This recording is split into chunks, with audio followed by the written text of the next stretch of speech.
Obi is a little bit different. He's also a devil. But you know, he's a lesser devil. Do you understand? How is he a devil? My brother, look at his antecedents in Anambra. Peter Obi himself, they're governors for 8 years.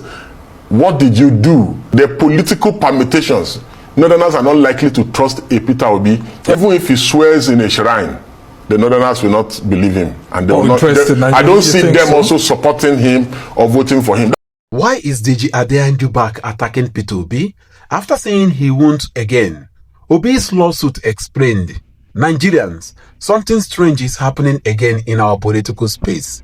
Peter Obi, the former Labour Party presidential candidate, has dragged activist Deji Adeyanju to court over a series of defamatory statements. But here is the twist.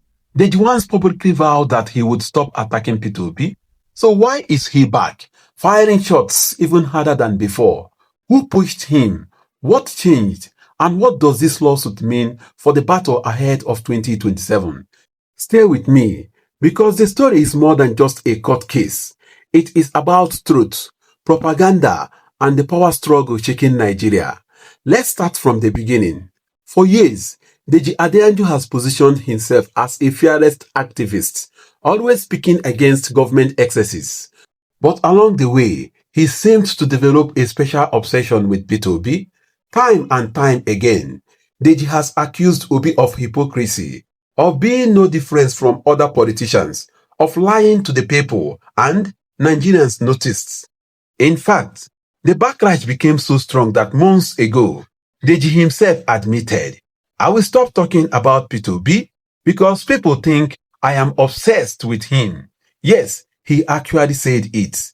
But today, the same Deji is back, launching fresh accusations, even dragging Obi's name into damaging narratives. So, the question is, what changed? Peter Obi has now had enough. His legal team has filed 5 billion naira defamation lawsuit against Deji Adeyanju, demanding that he retract his statements and stop spreading falsehoods. According to Obi's lawyers, Deji's words are not just damaging to Obi's reputation, but part of a calculated attempt to destroy his credibility before the 2027 elections. Think about it. Peter Obi has carefully built a political brand on integrity and clean image. If that image is tarnished, his movement could be weakened, and that may be exactly what some powerful interests want. Now, here is where things are getting interesting. Why is Deji suddenly back attacking Peter Obi?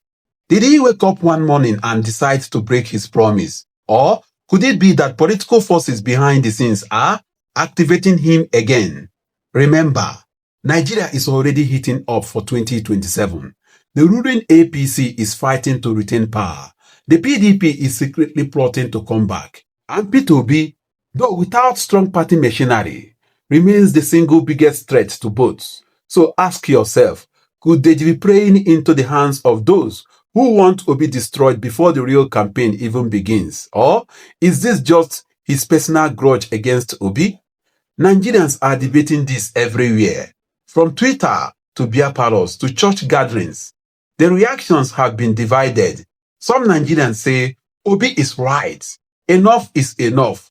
If people keep lying against him, he must defend himself in court.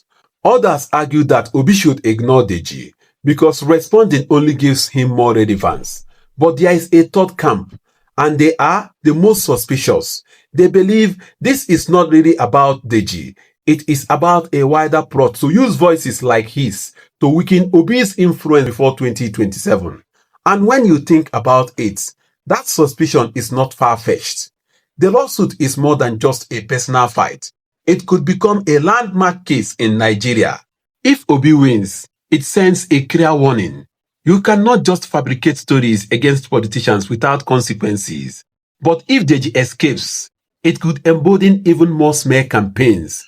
Let's be honest.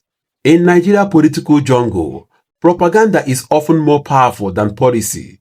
A single damaging lie, repeated often, could destroy a man's career faster than 100 good deeds. This is why Obi's case against Deji may shape not just their personal reputations, but the rules of political engagement going forward. So here we are again. Deji once said he would stop attacking Peter Obi, Nigerians believed him. But now, he has returned louder, harsher and more suspicious than ever.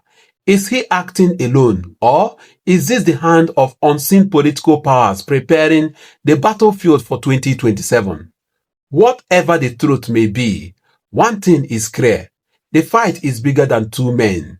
It is about Nigeria's democracy, about truth versus propaganda, and about the future of our politics.